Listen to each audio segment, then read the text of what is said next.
আপনি যদি আপনার নিজের জীবনকে সুন্দর করতে চান, তাহলে আগে আপনার নিজের প্রতি সম্মান তৈরি করতে হবে। নিজের সময়কে মূল্য দিতে হবে, নিজের অনুভূতিকে গুরুত্ব দিতে হবে। কারণ আপনি যদি নিজেকে গুরুত্ব না দেন, তাহলে অন্য কেউ আপনাকে কেন গুরুত্ব দিবে? আপনি যদি আপনার নিজের জন্য সময় না রাখেন, তাহলে অন্য কেউ আপনাকে কেন সময় দিবে? তাই আজ থেকেই নিজের জন্য বাঁচতে শিখুন। নিজের স্বপ্নগুলোকে গুরুত্ব দিন, নিজের লক্ষ্যকে সামনে রাখুন। আর এমন মানুষের জন্য সময় নষ্ট করবেন না যারা আপনার কোনো মূল্য বোঝে না। মনে রাখবেন, আপনার জীবন খুব ছোট। এমন মানুষের জন্য কাঁদার কোনো মানে নেই যারা আপনাকে কাঁদায়। বরং এমন মানুষের সাথে থাকুন যারা আপনাকে সম্মান করে, আপনাকে হাসায়, আপনাকে গুরুত্ব দেয়, আপনাকে মূল্যায়ন করে। এমন মানুষের সাথে চলুন। আর যদি এমন কেউ না থাকে, তবে একা থাকুন। একা থাকলে অনেক শান্তি অনুভব করবেন। তবে খারাপ মানুষের সাথে থাকলে কখনোই আপনি শান্তি অনুভব করবেন না, নিজে জীবনে সুখীও হইতে পারবেন না। এখানে দেখেন, আপনাদের সাথে কথা বলতে বলতে আমি ঘরটাকে গুছিয়ে নিলাম। নিয়ে এখন এই যে আমার বিছানার চাদরটা ভিজিয়ে দিচ্ছি, দিয়ে অন্যান্য কাজ করে নিব। নিজের মূল্য কমিয়ে কখনো কারোর সাথে থাকবেন না। একা থাকা কখনো কষ্টের না। কষ্টের হচ্ছে ভুল মানুষের সাথে থাকাটাই হলো কষ্টের। আজ যদি আপনি আপনার মূল্য বুঝতে পারেন, তবে কাল আপনাকে কেউ অবহেলার করার সাহস পাবে না। কারণ তখন আপনি নিজেই নিজের জন্য যথেষ্ট। এখানে দেখেন, আমার এই যে কবুতরগুলো খেতে দিছিলাম, তখন এই যে বাইরে বের হয়ে গেছিল। সেখান থেকে একটা কবুতর বাইরে থেকে গেছে, তাই আর কি ওকে আর কি দরজাটা খুলে দিলাম, ও একা একাই ভেতরে চলে যাবে। এখানে দুপুরবেলা রান্না বান্না করতে আসলাম। এখানে কাঁচকলার খোসা আর কি ভাজি করব। আলু ভাজির মতো আর কি ভাজতে হয়। আগে একটু সিদ্ধ করে নিলেই হালকা পাতলা আর কি ভালো হয়। আর এইখানে দেখেন, আমি বিড়ালের জন্য মাছটা ভেজে নিচ্ছি, বিড়ালের কুকুরের জন্য। আর এখানে রান্না করব হচ্ছে ছোটো মাছের চচ্চড়ি করব। চচ্চড়ির ভিতরে একটা আলু দিয়ে দিয়েছি, সমস্ত মশলাপাতি দিয়ে মাখিয়ে মাছ কটা উপরে দিয়ে হালকা আঁচে বসিয়ে দেব।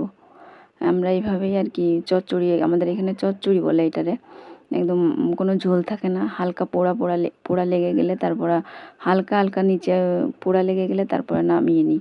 এভাবেই কিন্তু খেতে কিন্তু অনেক টেস্ট লাগে। আপনারাও খেয়ে দেখবেন। আর সাথে ডাউল আর আলু ভর্তা করবো। আজ যে দুপুরের রেসিপি এইটাই। দুপুর আর রাত্রের একসাথেই আর কি রান্নাবান্না করি, দুপুরে রাত্রে খাওয়ার জন্য। যখন আপনি নিজের জন্য যথেষ্ট হয়ে যাবেন, তখন অন্য কেউ আপনাকে হারানোর ভয় পাবে। তখনই সেই মানুষগুলা যারা আপনাকে অবহেলা করত, তারাই একসময় তখন আপনাকে খুঁজবে, তারা ফিরে আসতে চাইবে, তারা আপনার গুরুত্ব বুঝতে পারবে।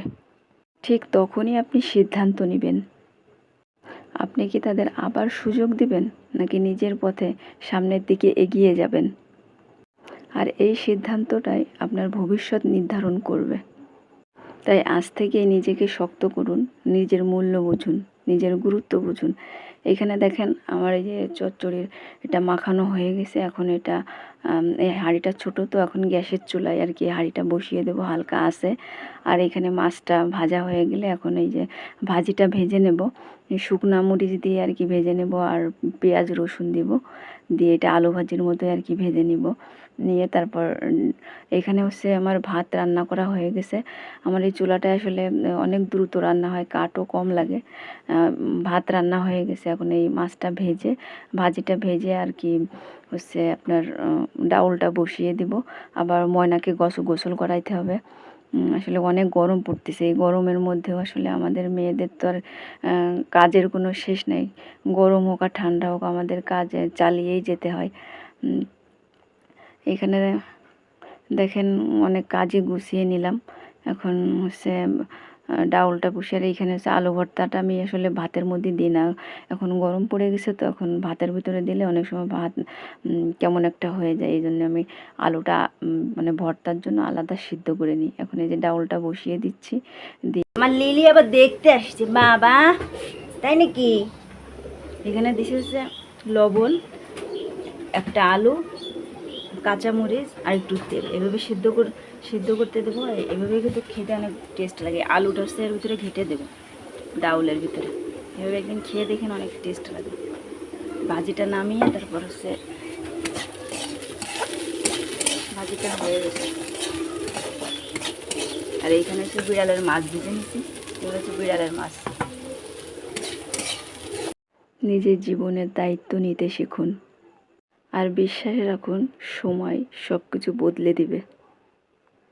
আজ যারা আপনাকে অবহেলা করছে, কাল তারাই আপনাকে খুঁজবে। এইখানে দেখেন আমার চচ্চড়িটা প্রায় হয়ে গেছে, যে গ্যাসের চুলায় বসিয়ে দিলাম। এইখানে হচ্ছে চচ্চড়িটা প্রায় হয়ে গেছে। এখন আর একটু একদম একটু পোড়া পোড়া লেগে গেলেই তারপরে নামিয়ে নেব। কালারটাও দেখেন যেমন সুন্দর হয়েছে, খেতেও কিন্তু অনেক টেস্টি হয়েছিল। এখানে কিন্তু আমি জিরার গুঁড়া দিছিলাম, ধনিয়া গুঁড়া দেই নাই। আর এইখানে দেখেন ইনারা খাওয়ার জন্য প্রস্তুত। এখন ইনাদেরকে খেতে দিয়ে দেব। আসলে অবলাদেরকে যত্ন নিতে পারলে, খাওয়াইতে পারলে আমার যে মনের ভিতরে এত একটা শান্তি অনুভব হয়, তা আসলে বলে বোঝাইতে পারবো না। যে অবলা প্রাণী, ঠিক আছে, বোবা প্রাণী, তারা তো আর মনে করেন মুখে কিছু বলতে পারে না। আমরা যেমন মুখে কথা বলতে পারি, তারা কিছু মুখে বলতে পারে না। এদেরকে যে মাছ দিয়ে ভাত মাখিয়ে দিচ্ছি, এখানে সব কয়টা এখনও আসেনি, 4টা আসছে, এখনও 3টা এখনও আসেনি। এদেরকে খেতে দিয়ে দিলাম।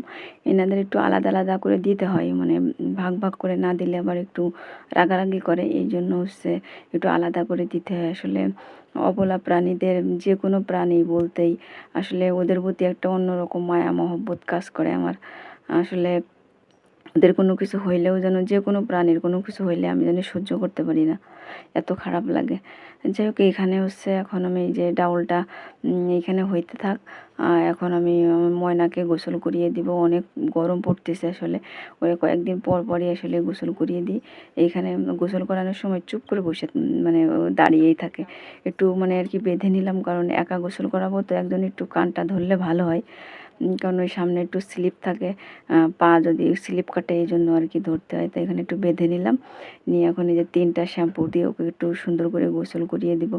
আসলে ও যে এত সুন্দর কথা শোনে, ওরা ছোট্টবেলা থেকে আমি পালছি, আসলে ওর প্রতি যে একটু মায়া মহব্বত, তা সেটা কি করে বলবো। দেখেন এইখানে ওর গোসল করানো হয়ে গেছিলো, এখন ঘুমের জন্য হাই তুলতেছে। এখন ওর গাটা এখন মুছিয়ে দিব, তাই ডাক দিচ্ছি, তাই আসতেছে। দেখেন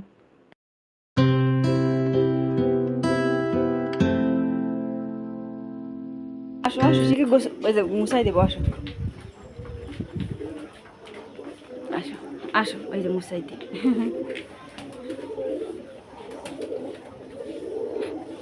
আমাদের বাসায় মনে করেন যে দিনের বেলা তো ভয়েস দেওয়া যায় না, আশেপাশে এমনিতেই অনেক আওয়াজ। তারপর আমাদের বাসায় কবুতরের ডাক, মুরগির ডাক, ঘুম, তারপর হচ্ছে কোয়েল পাখির ডাক, এমনি হচ্ছে বাজিগার পাখির ডাক, মানে সব মিলায়ে মনে করেন সারাদিন মনে করেন একটা অন্যরকম আওয়াজ হয়, অনেক ভালো লাগে। সকালবেলা পাখির ডাকেই আসলে ঘুম ভেঙে যায়, মুরগির ডাকে। এখানে দেখেন ময়না আসলে ওর জন্য মনে হয় কি, ওর যদি মুখের ভাষা থাকতো তাহলে মনে হয় আমার সাথে কথা বলতো, মানে এত সুন্দর বোঝে কথাবার্তা। দেখেন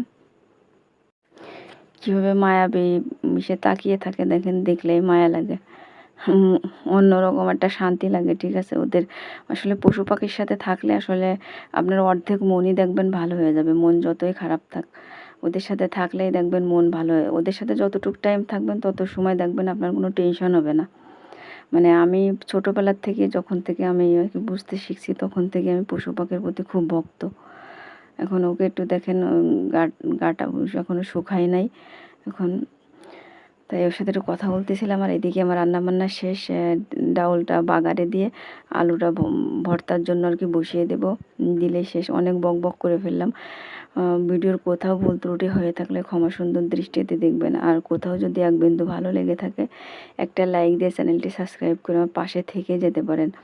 আসলে আপনাদের একটা লাইক এবং সুন্দর সুন্দর কমেন্ট আমাকে নতুন নতুন ভিডিও বানানোর উৎসাহ জাগায়। জানি না ইউটিউবেতে সাকসেস হইতে পারবো কি না, যাই হোক স্মৃতি হিসেবে আসলে এগুলো আমার থাকবে। ভিডিওগুলা যখন আসলে ভবিষ্যতে যখন দেখব তখন অনেক ভালো লাগবে, যদি বেঁচে থাকি সেই পর্যন্ত।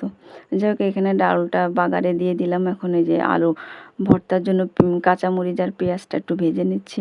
আসলে শুকনো মরিচ এইভাবে খেলে আসলে গ্যাসের সমস্যা হয় বলে কাঁচামরিচটাই আমরা বেশি খাই, শুকনো মরিচ খুব কম খাই। যাই হোক, সকলে ভালো থাকবেন, সুস্থ থাকবেন, সবার জন্য শুভকামনা রইল। আসসালামু আলাইকুম।